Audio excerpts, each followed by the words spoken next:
네. 지난 시간에 추천 물건 들었던 거 실수요자 물건 기억나세요? 그 낙찰이 돼버렸죠? 예. 제가 그 방송 중에 뭐 3억 온전히 뭐 그렇게 얘기했는데 3억 900이 됐나요? 그 정도 됐어요. 근데 저거를 한번 하시면 좋아요. 피드백을.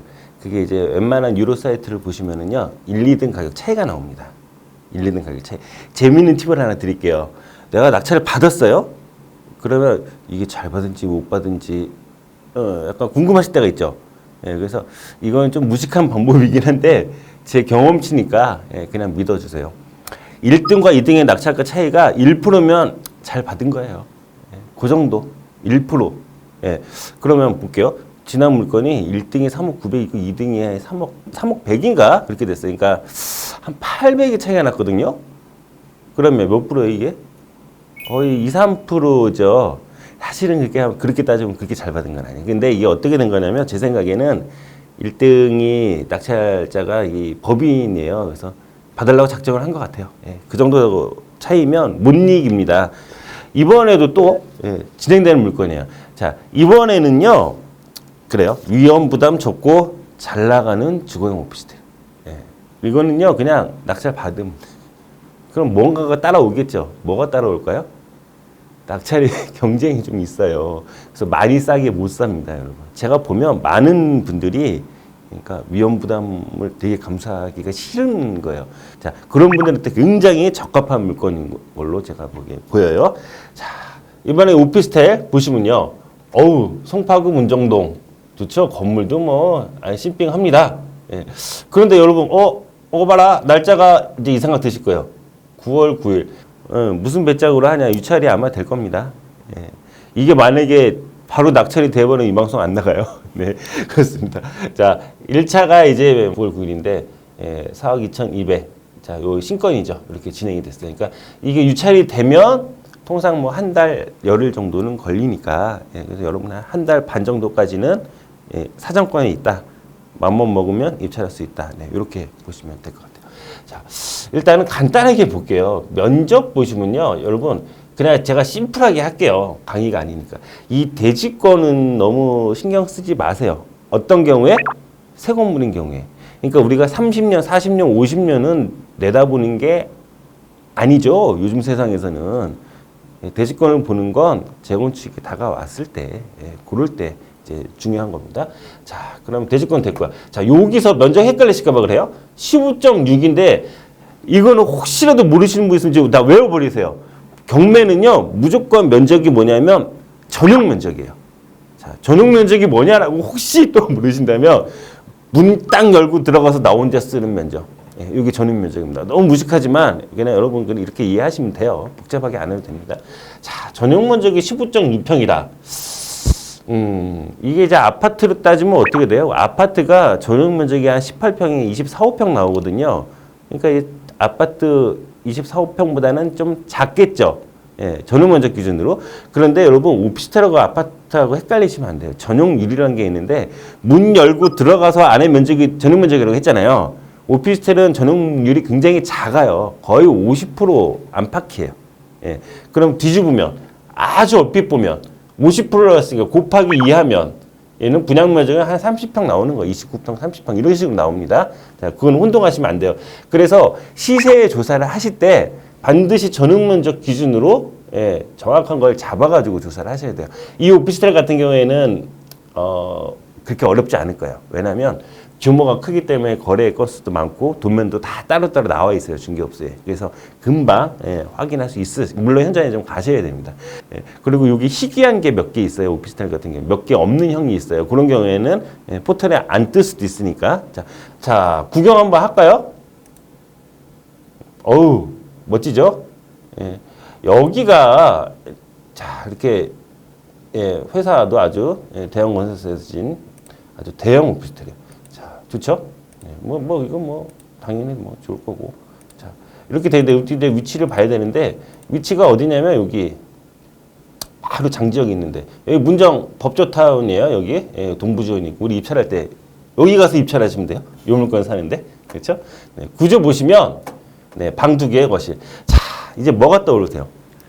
혹시 여러분 이런 말 들으셨어요? 서울의 원룸이 좀 과공급이다 이런 얘기 혹시 들으셨나요? 예. 근데 다 그런 건 아니에요. 다 그런 건 아니고 과공급인 부분이 조금 있었는데 근데 원룸에서 투룸으로 추세가 많이 바뀌는 거 아시죠? 근데 투룸에서 얘는 어떻게 보면 거실까지 하면 쓰리룸이죠? 예, 이렇게 돼. 이게 뭐냐니까 요즘 인기예요. 정식 용어가 아닌데 아파트하고 오피스텔하고 섞어갖고 아파텔이라고 막 이렇게 얘기를 하시잖아요. 예, 이 그거예요. 예. 근데 사실은 뭐예요? 오피스텔입니다. 오피스텔인데 그러니까 뭐예요? 아파트처럼 쓸 수 있는 거예요. 여러분 요 정도 공간이면 어때요? 누가 쓰면 딱 좋겠어요. 그렇죠. 신혼부부가 딱 떨어지는 겁니다. 근데 신혼부부가 아파트를 이 동네에 산다? 잠실에 25평짜리 얼마인지 아세요? 한 13, 4억 하나요? 더 올랐나? 그러니까 이게 얘기가 안 돼요. 예, 그렇습니다. 그래서 지하철역 바로 앞에 예, 쾌적하고 얘는 그냥 뭘로 보면 된다? 아파트로 보면 된다. 완전히 주거용이니까 아파트로 보시면 됩니다. 자, 벌써 주거용 집이라고 생각하니까 만만하죠? 마음이 쉽죠? 그렇죠? 자, 이렇게 생긴 거. 자, 오늘 좀 맨 끝에. 근데 뭐 끝에 가운데 별로 예, 중요치 않습니다. 향은 이왕이면 조금 남동이면 좋을 뻔했어요. 네, 얘는 동향으로 보면 될 것 같아요. 자, 위에서 한번 내려다 보면 네, 여러분 실물로 보셔야 재밌죠. 네, 송파파크 합의역. 네. 자, 푸르지 오피스텔 크죠? 네, 지하철역 뭐 길만 건너면 지하철역이고. 아우 문정동 가든파이브 옛날에 망한 여기 가든파이브요? 망한다. 그러니까 이런 기억은 좀 지우셔야 돼요. 지금 잘 나가고 좋으면 좋은 거예요. 네, 지금 다 입주가 되고 여기가 왜 되냐면 이 아파트형 공장이라 그러죠. 이게 많이 들어왔어요. 사무실들이. 근데 많이 입주를 해갖고 이 자체로 수요가 돌아갑니다. 지금. 네. 뭐 특별히 구경할 건 없어요. 이제 됐어요. 그러면 자 보세요. 전용 면적이 이제 평방미터로 51.57. 요거를 어떻게 해요? 포털이나 이런 사이트에서 우리가 시세를 한번 체크하고 중개업소를 또 가서 시세를 정확히 체크하시면 돼요. 근데 제가 알기로는 이 건물에 공실이 있을까요? 없을까요? 없을 겁니다. 예. 서울의 힘이 뭐냐면요. 지하철역 앞에 있는 오피스텔이나 아파트는 공실이 없어요. 자, 제가 없다는 건 뭐냐면 정말 어쩔 수 없는 공실은 있어요. 예, 계약하고 잠깐 비는 거. 그건 공실을 우리가 안 봐요. 그러니까 예, 내놨는데 안 나가는 건 없습니다.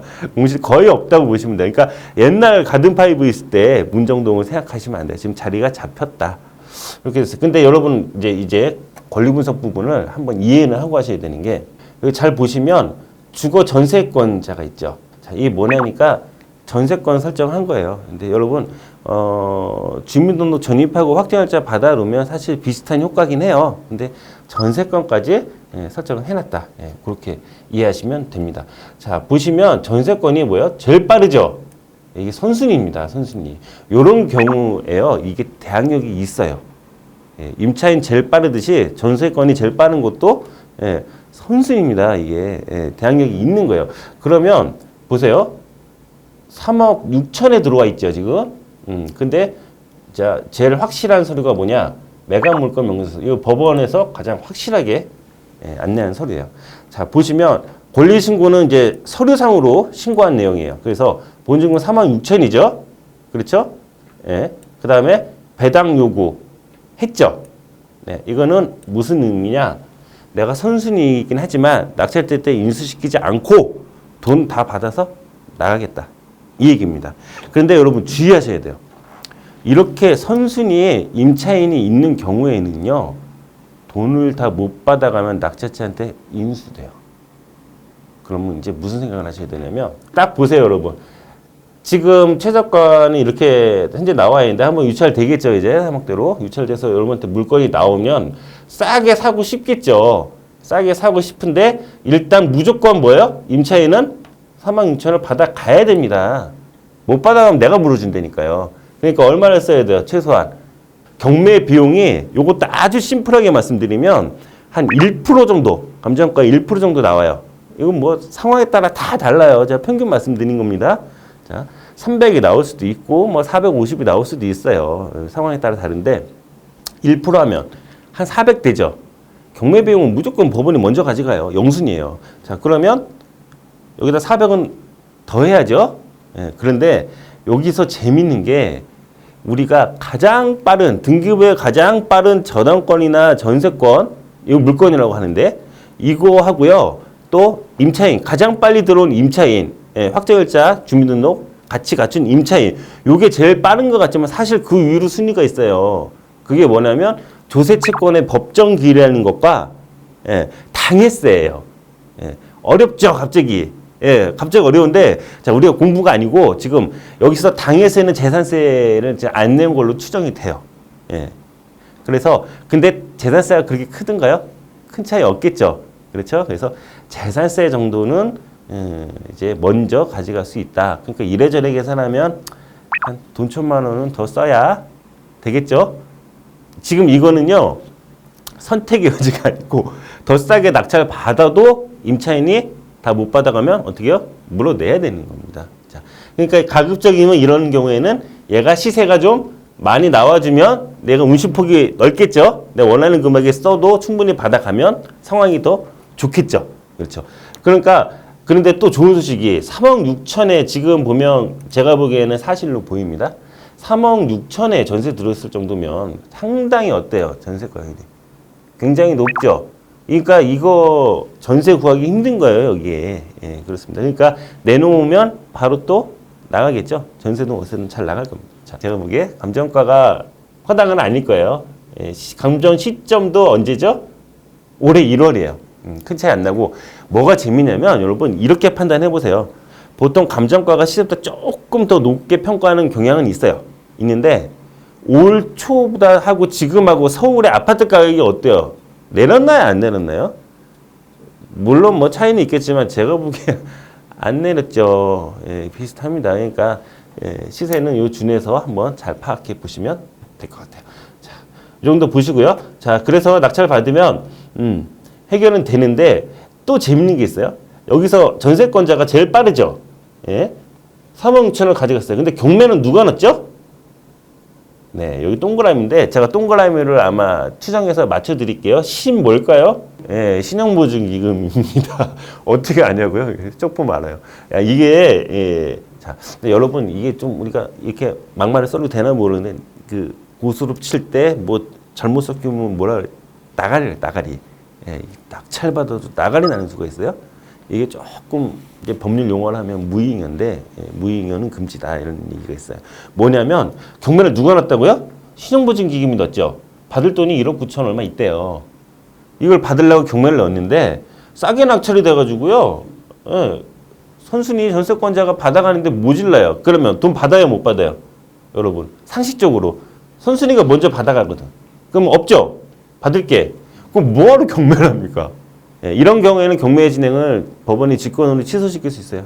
그런 상황 봐서라도 어때요? 아까 제가 말씀드렸듯이 임차인이 다 가져가고 다만 이런 일로 남아야 나눠갔죠. 이 강제경매는 신용보증기금이나 뭐예요? 여기 뭐 지자체나 세금 부족한 거 이런 것들 나눠갖게 돼요. 이게 동그라미가 신용보증기금이에요. 그런데 이제 기관이잖아요. 굉장히 큰 기관이란 말이에요. 자. 그런데 이분들이 그래도 돈을 받을 만하니까 경매를 넣지 않았을까라는 질문이 뭐 그런 부분도 있습니다. 그런데 이 재밌는 게 여러분 기관에 있는 분들이 경매를 잘 알까요, 모를까요? 그렇게 잘 알지는 못해요. 낙찰가까지 뭐 예상하고 그렇게는 못합니다. 그러면 기관에서는요 일단 못 받은 돈이 있으면 어떻게 해요? 그냥 기계적으로 신청을 하게 돼 있어요. 무이익으로 나가리가 날 망정 신청은 해야 되는 거예요. 그렇게 뭐 세세하게 낙찰가를 예상해갖고 입찰하고 뭐 기관이 그렇게까지는 하지 않고 굉장히 보수적으로 기계적으로 처리하는 부분이 있습니다.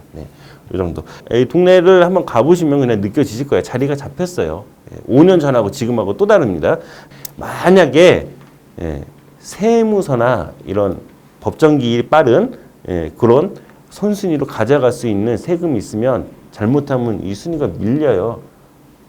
아까도 말씀드렸지만 임차인이 다 못 받아가면 낙찰자가 물어줘야 된다니까요.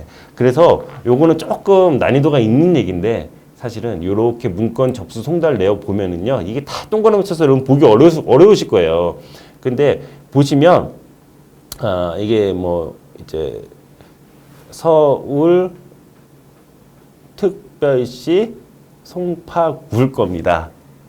아니 맞아요. 동그라미지만 교부청구서가 뭐냐면 지자체에서 세금 안 낸 거. 그러니까 재산세 정도 밀려 있을 걸로 보이는데 여기 세무서가 만약에 있다.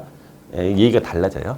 세무서가 만약에 최선순위 전세금보다 더 빠르면 문제가 커집니다. 그래서 요거 좀 보고 하셔야 돼요. 만약에 세무서가 있다. 그럼 일단 입찰 보류해요. 어떻게 될지 모르기 때문에. 지금 특별히 세무서는 없기 때문에 별 문제 없는 걸로 보이긴 합니다만 이 대항력 있는 임차인, 특히 배당 요구한 거 정말로 조심하셔야 된다는 말씀 다시 한번 드릴게요. 자, 내가 이 정도의 낙찰 받으면 다 받아가겠지. 그렇지 않을 수 있다. 다시 말씀드렸습니다. 그래서 요 물건은 어때요, 여러분? 보시기에 편안하죠? 역세권의 이름은 오피스텔이지만 실질적으로 아파트고, 그렇죠? 그다음에 신혼부부나 이런 수요들이 많죠. 일반 아파트 대비 굉장히 저렴하죠. 구조도 좋고 새 거고. 네, 뭐 이게 불과 뭐 몇 년뿐이 안 됐어요. 보존 등기를 보세요. 2016년 9월이잖아요. 얼마 안 됐습니다. 새로 진짜. 그래서 요 수요가 있고 굉장히 거래도 잘 된다.